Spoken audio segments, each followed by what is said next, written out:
This video is brought to you by Incogni. Hello, friends! My name is JJ, and as you know, Donald Trump will once again be president of the United States in a couple of weeks, and one of the first things he has promised to do as president is impose 25% tariffs on all Canadian goods. This freaked out Prime Minister Trudeau, who hightailed it down to Mar-a-Lago and pleaded with Trump to change his mind. And feeling emboldened by all the attention, at one point during their dinner, Trump made a joke that got a lot of press. According to Fox News, Trudeau told Trump that he cannot levy the tariff because it would kill the Canadian economy completely. Trump replied asking, "So your country can't survive unless it's ripping off the US to the tune of $100 billion?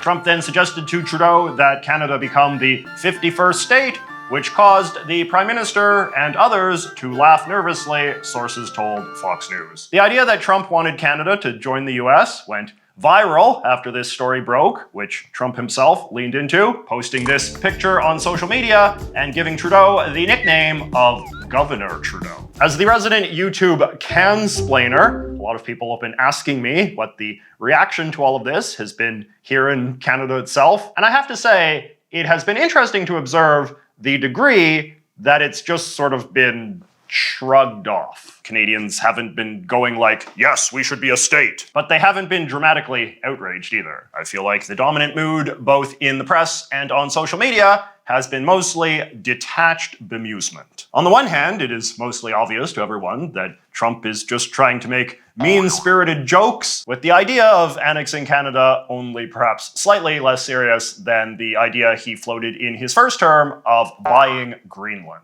But that said, a not unsubstantial number of Canadians, especially young Canadians, treated the 51st state idea as a thought exercise that is at least worth pondering. Trump is obviously very politically incorrect and has a tendency to blurt out every random thought that crosses his brain, which often leads to dumb or offensive moments. But his uncensored style also has the power to make people talk and think about unusual or taboo ideas that aren't normally discussed by quote-unquote serious people, but might still be relatively mainstream among the public at large. Given that Canada and the United States are two of the most culturally similar countries on Earth, the question of why Canada and the US just don't merge together is a thought that occurs to a ton of people at some point in their lives. It's definitely something people ask me about constantly, given I am such a staunchly pro-American Canadian and a guy who talks endlessly about wanting to bring our countries closer and closer together. But you don't have to literally merge countries to get closer in a way that would mutually benefit the peoples on both sides of the border, which in my opinion should be the point of bringing two peoples together. I actually think that the most logical step in deepening our ties and transcending the challenges of today is quite a bit simpler, and it can be summarized in just 3 letters: BLT. But before I get into what I mean by that, let us just hear a quick word from today's video sponsor, Incogni. Hello, friends. So if you're anything like me, opening your email inbox can be quite a source of stress and annoyance these days, just because there's so much spam in there. Same with answering your phone on account of all of the obnoxious robocalls. These are the sort of pesky annoyances that make every day just a little bit worse. But the question is, what are you doing about it? All of this spam that we're dealing with doesn't just materialize from nowhere, after all. It is rather the result of data brokers who are selling all of the personal information that you've submitted online over the years to various advertisers and scammers. So, how can you get them to stop? My preferred way is soliciting the services of Incogni. When you make an account with Incogni, they immediately begin sending out letters to all of the top data brokerage firms, asking them to delete whatever information they have on you. I've been with Incogni long enough that you can see I'm now getting close to my 100th successful deletion request, which probably explains why I'm not getting as many annoying emails or phone calls as I used to. And check this out, you can see that I've also been added to 20 suppression lists, which means that there are 20 data brokerage firms that will never recollect any personal information about me ever again. And the best part is, fans of this channel can get access to their services at an incredibly discounted rate. If you sign up using the link in the thing below with the promo code JJMCC, you can get an amazing 60% off an annual plan. And if you're nervous, just remember that Incogni also has a 30-day money-back guarantee. So inoculate yourself against the petty annoyances of the internet age, give Incogni a try today, and take control of your digital life. Up until World War II or so, people came and went between Canada and the US pretty freely, with both countries being a top source of immigrants for each other as well. And when you look at how people in the late 19th century or early 20th century spoke about this, they would often talk more about North America being defined by its cities rather than countries. So like when Ernest Hemingway moved to Toronto in the 1920s to work as a reporter, or when Trump's own grandfather moved to Dawson City during the Klondike Gold Rush, they understood what they were doing more in terms of pursuing opportunities within a continent rather than emigrating across an international border. I made a whole video a while ago where I discussed the ways in which Canadians have been taught over time to care more about the border, and the degree that a sense of Canadian nationalism based around hating and fearing the US is something that was encouraged from the top down. This was one of the defining stories of Canada's 20th century. The rise of government-led anti-Americanism as the centerpiece of the middle-class Canadians' sense of self at precisely the time that the Canadian middle class was growing large and powerful. I myself grew up at a time when middle-class anti-Americanism was a very powerful force in Canadian culture, but I have to say it really feels like it's declined a fair bit in the last decade or so. For all of his flaws, Prime Minister Trudeau has never made anti-American rhetoric a big part of his political appeal, the way that some other Canadian prime ministers have done, and I find Gen Z Canadians in particular to be noticeably less anti-American than millennials, and especially boomers. And I'm sure that this has a lot to do with the degree that the internet has helped break down some of the barriers of stereotyping and misunderstanding that shaped late 20th century Canada. Anyway, this is a long way of saying that while I don't think there is a lot of support in Canada for becoming the 51st state, there probably is a growing open-mindedness about Canada and the US entering into some sort of new, closer relationship with each other that transcends the current setup of two sharply divided countries. So the last time that the relationship between Canada and the US was seriously reformed was back in 1989, when free trade between the two countries was established, which is to say the lifting of most tariffs on most goods traded between the US and Canada. This was the legacy-defining initiative of Canada's recently deceased Conservative Prime Minister, Brian Mulroney, who was re-elected on a pro-free trade platform in 1988, overcoming an enormous onslaught of anti-American demagoguery from his rivals. I actually bought this anti-free trade brochure from the '88 election the other day, and it is full of just page after page of the most savage anti-American rhetoric and fear-mongering, including multiple anti-American cartoons that make an analogy between free trade and rape. But Mulroney won, and a treaty known as the Canada-US Free Trade Agreement, or FTA, came into effect at the dawn of 1989. And the economic benefits that it brought to Canada quickly made it go from a polarizing proposal to a bipartisan consensus. In 1994, Mulroney's Liberal successor as Prime Minister, Jean Chrétien, then approved the expansion of the FTA into the NAFTA, or NAFTA. Unlike the FTA, which was just a two-way deal, NAFTA was a three-way, with the nation of Mexico brought in as the third partner of this growing free trade zone. And it was expected that as the years went on, many other countries would join too. It is now 30 years later, and I feel like the growing consensus in Canada is that expanding the FTA into NAFTA was a bit naive and probably contributed to the current stagnation in US-Canada relations, though the logic did make sense at the time. In the 1990s, Mexico was greatly liberalizing, both economically and politically, becoming a wealthier, more democratic country than ever before. And in the optimistic spirit of that decade, there was a thinking that Mexico's destiny was to ultimately go the way of places like Spain or Taiwan and evolve from a backwards authoritarian society to somewhere rich and peaceful. And free trade deals like NAFTA were seen as a critical way that rich countries like Canada and the US could help the so-called developing economies make this transition. Some of these 90s era gambles paid off more than others. Places like Southeast Asia and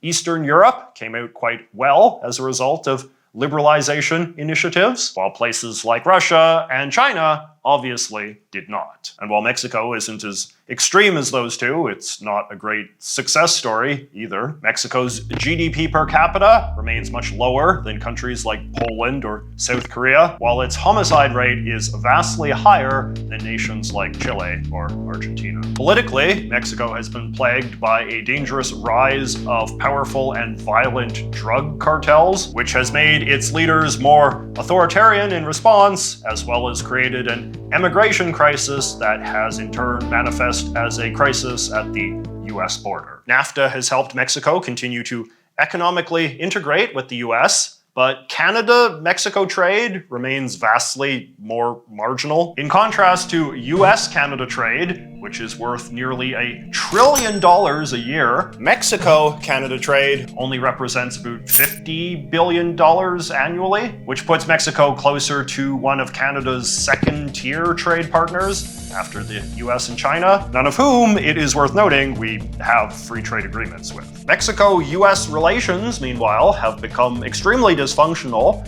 which begs a lot of questions about whether Canada's interests are being well served by having our most economically valuable relationship linked to a drama that doesn't concern us. In the aftermath of Trump's re-election, which was of course heavily animated by anti-Mexico animus, the Canadian political class has moved much faster than I would have expected in the direction of making the case for cutting Mexico out of NAFTA, or as it is now known, the USMCA, and instead going back to a bilateral trade deal with the US like we first established in 1989. Some have gone even further, however, and argued that what Canada needs now is to share a good old BLT with America, also known as a bilateral labor and trade treaty. A BLT is a common style of relationship between two countries that are extremely close geographically and culturally. Ireland and pre-Brexit Great Britain had one for a long time, for example.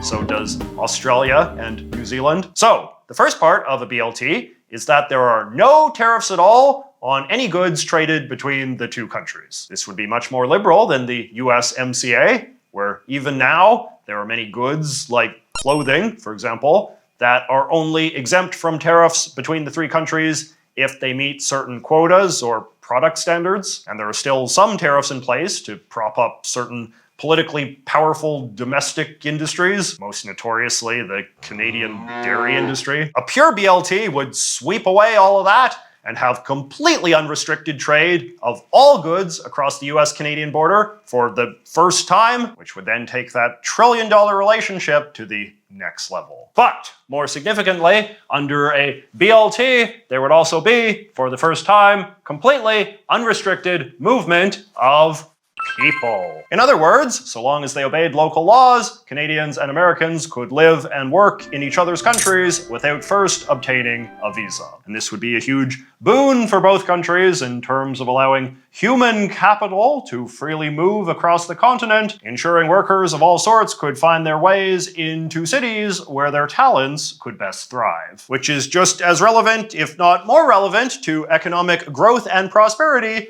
as the free movement of goods. In my experience, a lot of Canadians and Americans are often shocked and upset to learn that this is not already the case under our current setup. Anytime an American or a Canadian wants to do any sort of work in the other country, even if it's just a band playing a one-night concert or a guy selling donuts at the weekend fair, they are technically required to go through a whole complicated process of applying for a worker's visa before they can legally do it. Americans and Canadians are not even legally allowed to spend more than 6 months a year in the other country, which can often come as a shock to young lovers and elderly retirees alike, who have visions of going on long holidays across the border or spending long periods of time with their cross-border partner. Without putting too fine of a point on it, Mexico has probably been the biggest obstacle to setting up this sort of arrangement between Canada and the US, because we are currently locked in a three-way equal partnership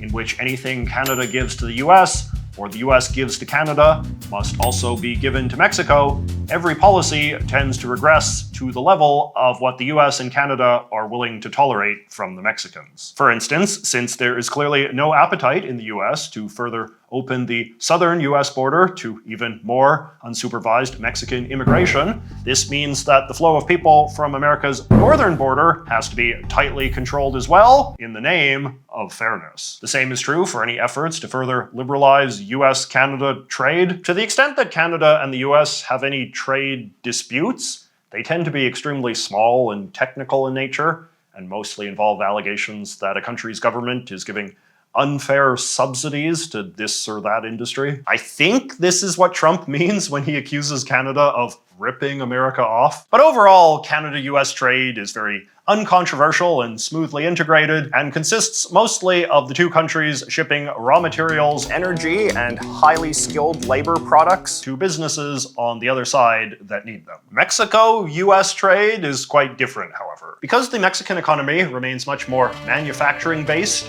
and Mexican wages remain below that of the US, there has been a constant anxiety about American industrial jobs and factories getting outsourced to Mexico at the expense of American workers and American industrial towns. So any proposal to make it easier to do business with Mexico is viewed with wariness by a lot of American politicians, which then makes the liberalization of doing business with Canada the collateral damage. And again, this is annoying because none of this stuff is Canada's problem. Getting a handle on Mexican illegal immigration, or factory outsourcing, or the flow of drugs are issues that Mexico and the US will have to work out between themselves. NAFTA was based on the premise that Mexico wouldn't be dealing with this sort of stuff by now, but since they are, it is in Canada's interests to not have our economic needs tied to them. Thus, we see the need for ditching trilateralism and going back to bilateralism, the B in the BLT. Now, there are obviously worries that people will raise with the BLT idea, but I think most of them are pretty overblown. I don't believe, for example, that if there was free mobility of labor on this continent, that billions of Canadians would immediately flee to the US on the assumption that they could make more money there, which is a claim that you sometimes hear people in this country make. I mean, on some level, that's just not how people work. Canada has a lot of things going for it, and people here won't uproot their families and give up their beloved Medicare for all or whatever on a moment's notice just for the promise of a higher salary. Will some of the most entrepreneurial Canadians probably move to Silicon Valley or Manhattan, however? Yes, but that will matter less as a practical matter once the US and Canada start to function as a single economic zone where innovation and prosperity are more efficiently shared. So if, say, like a Canadian moves to Colorado and invents some revolutionary new labor-saving screwdriver, that screwdriver will make its way to the Canadian market much more swiftly than it would today, where it would be considered a foreign good and have to go through a whole bureaucratic approval process for verifying international imports before it could be placed on Canadian shelves, even if it's not ultimately subjected to any Canadian tariffs. To broadly overgeneralize, the US is a higher risk but higher reward society, while Canada is lower risk but also lower reward. And some people on both sides of the line will be seduced by whatever the opposite of what they currently have is, but neither country is going to be emptied out into the other. It is also true that establishing a BLT deal between the US and Canada would require both countries to standardize their trade relationships with the rest of the world, which would mean some loss of independence for either country to unilaterally impose tariffs on foreign imports. This is what the various countries of the European Union had to do when they established a free trade zone amongst themselves in the 1990s. Their previous foreign trade deals with other countries had to be put aside and replaced with a new unified one, since Europe now represented a single unified economic market. This development would probably be more relevant for Canada than the US, just because I believe that Canada has signed more trade treaties with other countries than the US. Although, like I said earlier, most of Canada's non-US trade relationships are pretty modest at best. Lastly, under a BLT, we would have to decide what form a joint security regime governing continental migration would take. One option would be to only have security clearance points at international airports or the US-Mexico border, which would be similar to how things work in Europe, where there are no longer any international boundaries between the EU countries themselves. The alternative would be to keep the checkpoints on the US-Canada border on the understanding that you would just be quickly waved through if you flashed a piece of ID showing you were a legal resident of the US or Canada. There has been some anxiety in both Canada and the US in recent years about illegal border crossings over the US-Canada border in both directions, but in theory this should be less of a problem in the future since both Trump, Trudeau, and future Prime Minister Pierre Poilievre have all promised to dramatically beef up security at both airports and in Trump's case, the Mexican border. In any case, it's worth remembering that the current problems of US-Canada border security aren't ultimately problems of the border itself. They are problems involving people from third countries who are in this continent illegally or on false pretenses, and that problem can only ever be addressed at truly international points of entry. But you know, in the grand scheme of things, these are all relatively minor concerns. The US and Canada have been peaceful neighbors and highly cooperative allies for over 200 years and have been operating under some kind of free trade regime for over 40 years. On both counts, this is longer than almost any other two countries in the world. So it would be pretty naive to think that we lack the necessary infrastructure of lawyers and technocrats and policy experts talented enough to meet the logistical challenges of making a BLT our new reality. This isn't like Peru waking up one morning and trying to establish a BLT with Zimbabwe. We are talking about two countries that are much further down this path than virtually anywhere else. The only thing that is truly an obstacle to taking the US-Canada relationship to the next level, in my opinion, is the lack of ambition and creativity that has come to define US-Canada relations over the last few decades. We have started to take each other for granted, and we have become oblivious to the ways in which our cross-border relationship, which was once quite modern, now lags behind many other friendly partnerships between countries in terms of the free movement of goods and people. So I do give Trump credit for jolting us out of this complacency and forcing us to think seriously about what the Canada-US relationship could and should be. The next few years could see US-Canada relations defined by hostility, distrust, and